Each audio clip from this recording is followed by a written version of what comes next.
It's been a long time coming, 100 miles of running. Been through them hurdles, whether rain, sleet, snow, or sunny.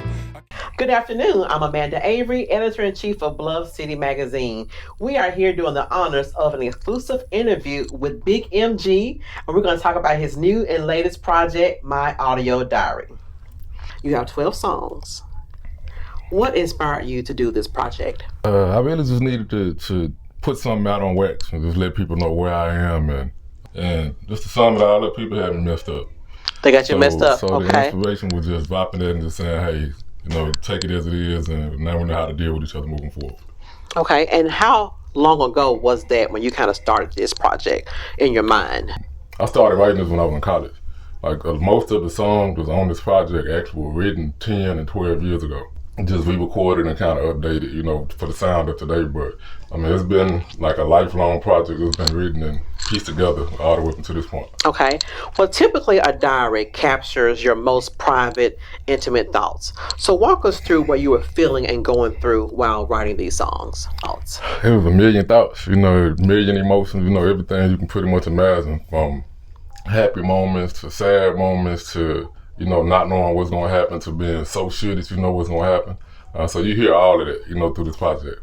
You're taking ordinary, day-to-day instances, and you have turned this into an extraordinary project. We give people vlogs on video. We give people, the written text on social media. But a lot of times as artists, we don't really give them the real diary, the real documentary. We just write things that we think may be hot on the radio. Mm-hmm.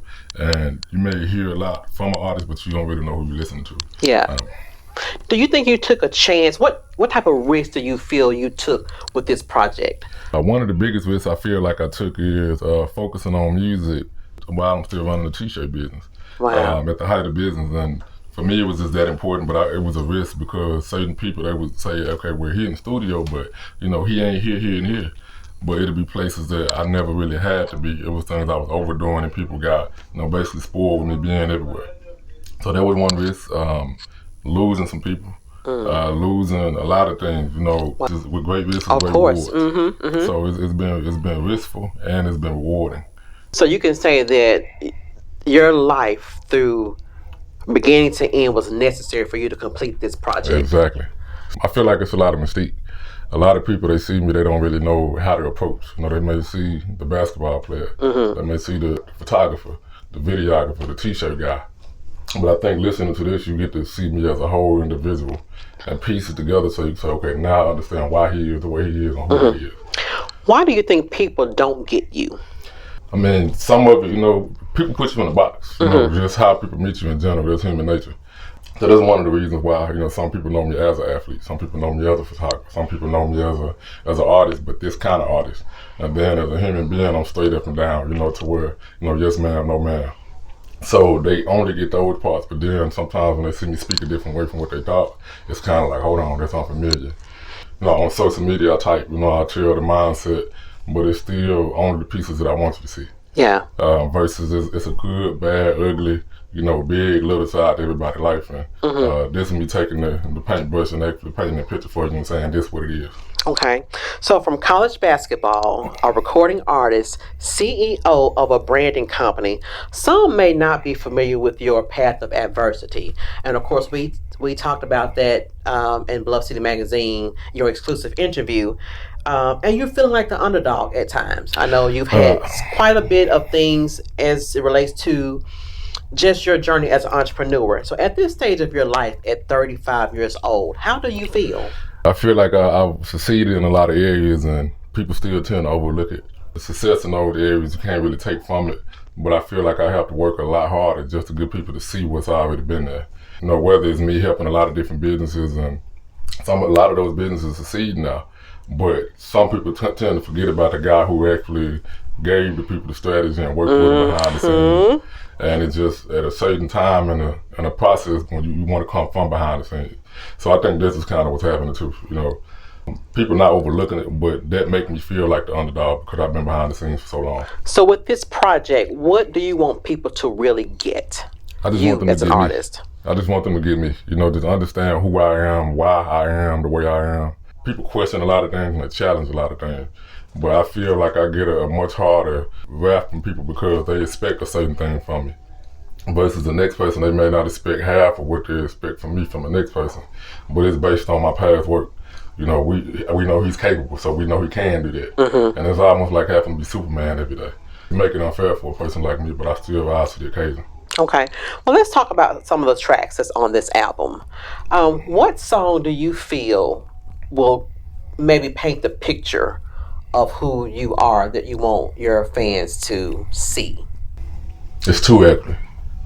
I would say Change Man and The Real. Okay, The Real's your first. The Real is the intro. The Real is the intro, and Change Man is the song right after the intro. Change Man actually was the intro at first until I just recently recorded the song The Real. It was me being a little more honest than I normally have been, but I didn't know I still wasn't digging deep enough. So it was one of them records where I was like, people get to hear the anger, they get to hear like what's happening, like AKA mad. But it's mad on purpose because it's my audio diary. So I just took that cadence to kind of fit the title. But for 2 years I haven't listened to this record, and about a month ago I just heard a beat, and I was like, I just wanted to finish this project. And the beat came on, and I just literally just started writing. I ended up writing about like where I'm from, my grandfather, you know, some of the embarrassing moments, but the good stuff, everything about where I come from, basically. So The Real definitely co-signed Change Man, so you can know where that man was coming from and what he changed from, basically. Yes. So that's why those two records, they go together to me, and those are my two favorite ones. How long was your hiatus from your recording stance? About 8 years. 8 years. I thought I'd never write a song again. Back in around like 2011, 12, I had a group of artists I was working with when I was in school and just about to come back home from college. And I had a record deal placed in front of me. It was an independent deal. And the other artists that I was working with, some of them was like, you need to sign that deal because my mama, she need help over here, and I need the deal because of this. And none of it had anything to do with my music. So I was like, man, some just don't feel right. And then the way that it was being presented and some of the things I seen in the contract, I got real detailed with it. The more I learned, the more I wanted to move away from the industry and the music business in general. That ended up being an 8-year run because I was like, I don't want to record music because I don't want to go through this with these artists because they were trying to misuse what I was trying to get. And then I saw how the people who were trying to sign me, it wasn't as genuine as I thought. So I was like, man, that's 2 strikes right there. And then just looking at what certain words meant, I'm like, I'll be in this contract forever. Well, let's stop there. So you know that the table that they had prepared for you wasn't where you wanted to eat. So would you say essentially you built your own table? You kind of produced your own music? Built the house to put the table in, put the food on the table. That's what's up. Clean the dishes that we're going to eat them off of and do it all over again. Everything since then been 100% independent. I did that just starting from the beginning of that journey when, you know, not taking that contract. And I started looking at it like you can't have too much pride. And the same way that your mindset changed when somebody else put a big check in front of you, you get that fire that's lit and you say, well, I got to do it because I got to get this back to them. I made a promise to myself that I keep that feeling and I know that I got to get it back to me. And that's always been a thing that stuck to me to where it was like, imagine I have the record label or the CEO above me, but I had to remember that it was really me out on the grind. So what you've learned through the music industry, how can you help another aspiring artist? Show them what ways not to go. Basically, as far as like just being able to foreshadow and see things and learn from other people's positions. But at the same time, I can show them what to do too. As far as how to formulate, plan, how to put together the campaigns and how to make everything make sense. Yeah. And understand you don't have to take the same journey as everybody else. You may have a friend that's a club rapper, and you may be a lyrical artist that's just really rapping, trying to get the story out.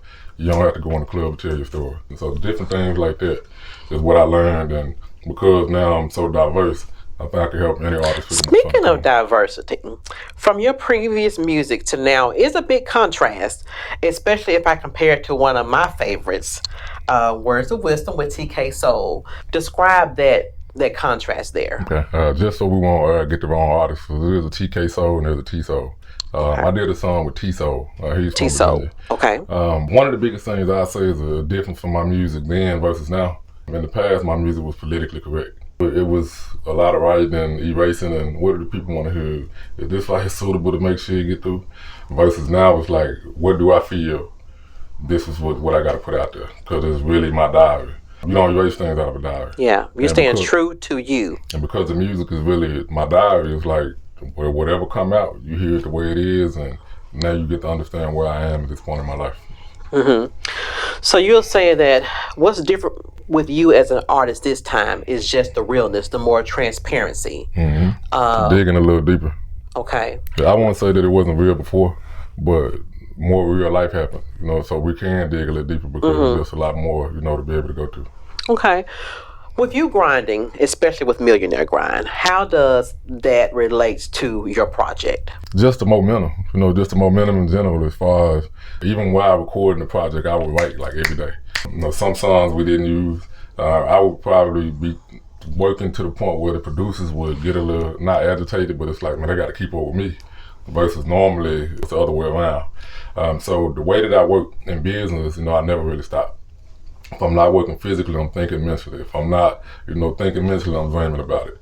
When I get up, I'm executing what just happened overnight. And that's the same as in music, to where I keep that same momentum, keep that same attitude, and I approach the studio the same way. Well, this year you've released several singles that's not associated with your audio diary, Clutch and Rich and Ratchet. So is there a reason that you didn't want to include them in the project? They actually were on the project at first. Okay. But we started writing all these recent real songs, and we had to shuffle some things around. So what we're gonna do is basically we got the my audio diary project, and each song is a different page out of my diary. And so the whole first project was called Chapter 1. Okay. So Clutch, Rich and Ratchet, and a bunch of the other songs that you see, they'll be on Chapter 2. Okay, well, you have something for your fans to anticipate Exactly. with Chapter 2. I know in your song, and you say this often, you feel buried, but in actuality, you were planted. Share that philosophy. That goes back to a real spiritual thing, to where if you think about a scenery of somebody being buried, or if you think about the scenery of something being planted, the first action is digging. And a lot of times we don't realize if we're about to be buried or planted. And the difference is what's inside of the surface. Do you have a seed, or do you have a dead soul inside of a casket? Wow. And a lot of times we mistake it and we think, man, I've been doing this and I've been grinding, and man, I'm through, I'm done. Not realizing it's the beginning of another process. And I really had to get real close, and my relationship with God had to get real tight during the process of just life. More recently, as things got to a point where I'm like, no man can help me. And I feel like he put me in a position where I had to look up and say, hey, I know where my help coming from. As my territory started to get enlarged, I noticed that more people hear my music when I speak about my real journey. And I understood what was happening. He basically enlarged my territory, so I can tell about their testimony. And the more people I do and deliver his message, he's going to put more people in front of me. So when you think back with your success with Millionaire Grind as a t-shirt company in the Hickory Ridge Mall, and then the circumstance that came with the theft and moving to your new location where you are now, how does that play a part with your music? When the robbery happened in 2017, that definitely took me away from music even further. I thought I was about to get back to it then, but I never even got a chance to even record or put anything out. I wanted to open up a recording studio in that location. And the day when I was opening the location, we got robbed. So I was like, man, it don't even make sense to do this, because we're not going to be here as long as we would have been. So with all of those different things happening, then the robbery, it just basically was a setback. It was a setback financially. It was a setback as far as things I'm doing now, just not getting to. I had just started podcasting around that time. Stopped podcasting because I pretty much had to go into the back of the shop and go into straight 120% businessman mode. Because now I'm writing about grinding. Now I'm writing about, man, we gotta come from here and go there. We gotta, and then I'm actually giving people game in music, because in business I'm a consultant. So I started noticing, like, dang, anywhere I'm using my voice, whether it's on a microphone or it's in the office, I'm consulting, I'm giving you the game. Gotcha. Well, we know there's a saying that no bad apple, one bad apple can spoil the bunch. Yeah. But in your instance, when the robbery happened, we don't really know who it was, but that didn't keep you from still pouring into your people. Yeah. How do you feel about that? That goes again to a spiritual answer. And again, like, all of this was me tapping into working with God. Yeah. When I got robbed, I had a million thoughts when it first happened. So I waited 2 days before I even said anything. When I finally decided, like, okay, where do I get out of this? What I got is that I'm in an area, and I reached a point in my career at that time where most people leave. You know, they say, man, you can't stay here, and people gonna rob you. You look like food now. But for me, it was a thing. It goes back to a promise I made way back when I first started.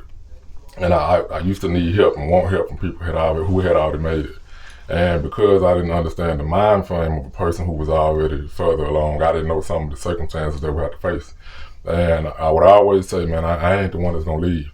But when certain things would happen, I'm like, this is why people leave. I did the opposite instead. And tried to figure out, okay, how do I work through this? And the nugget that I got was that if I leave, I still have sisters here that's building businesses, mamas here that's living, you know, cousins and nephews, to where it saved me personally, because I could say, man, y'all doing it, I'm over here. I didn't want to be that person, so I prayed about it, and the answer I got was stay, give them more. Somebody is missing something that they don't normally have, that they see that they can get from wherever I was at. So I figured, okay, well, if I organize this thing, we can work together. I just got to have a better heart, you know, than the person that came to me. Basically, I organized the robbery. I created an affiliate program. Okay, I'm gonna let you go ahead and be a part of it, but you got to buy into it and pay your rent. But you don't have to rob me now, because if you was to do this on your own, you was probably gonna make less than the amount that I'm giving you. So it's like, you can't steal from what's already been poured on top of you. Yeah. So that was your way of trying to fix a broken system, in a sense. Okay. Exactly. Keep grinding, you're almost there. How hard is it to believe that for someone who continuously hit roadblocks? It get to a point where sometimes you feel like, am I just talking? Yeah. But with action, I understand I wasn't just talking. And with certain little things that have happened, even though the big picture feel like it's not moving, or for every 9 steps forward you get knocked 10 steps back, I realized that God was getting me ready for something that was way bigger. And I tapped back into my sports career. Okay. When I would play basketball, the hardest conditioning season we had was always connected to the championship year. Austin P. Austin P. and Ridgeway High School. Okay. The common denominator I got was that when conditioning season is harder, you build on more muscles. And I look at life like that. Well, God is my coach. Conditioning season is way harder. Was mean I'm just finna win the big championship. I kind of became my own coach, but working with God at the same time, and that's how they keep grinding you out once they kept me going. I love it. I love it. So you have 5 of your songs you have on YouTube. Yeah. Were they produced by you? I don't actually produce music. Okay. Most of them were produced by a good friend of mine named Sam Freeze. Another producer I've been working with, JP. JP on the tracks is what he goes by. The records you hear that's produced by an artist named Fedaro. Yeah, so those are some of your collabs that you have. So it's a collaborative project that we're working on with people from different places. I love that. Now, Suave is one of your longtime collaborators. He's been on some of your earlier projects. Yeah. What is your relationship like with him? So I met Suave around the same time as I met Sam Freeze, the producer. They're both from Blythe, Arkansas. I've been knowing them 10 plus years now. Suave, he was one of those guys that he always had a genuine spirit. And every time I would do music, it was like, hey man, let me put this on the song, or well, let me add this to what you got going. So it just naturally happened. With him being on this project, it wasn't planned. It was random days where I may be in the studio when he called Sam, and he'd just be like, hey, I'm finna pull up, and naturally put us all in the same spot. And from there, he'd just go to the car and get the guitar, and I'm like, how you even have this? Or he'd listen to the song and be like, let me put something on the hook. And I'm like, do your thing. And it always come out golden every time. We got the Midas touch. Yes, I love that. So the direction that you have for chapter 2, what can we expect from that? Pretty much similar to what you get on chapter 1, but a little more raw, a little more gritty. Some of it, we got some party music on there, so it won't be so serious. Some for the ladies to, just balance it out. Well, we're going to close by saying nothing extraordinary happens without taking chances. Amanda Avery reporting, Bluff City Magazine. I paid my dues, now I'm a leader in my generation. Pop a couple bottles yelling, who gon' fire me though? I talk this way, cause if I lose it, who gon' hire me though?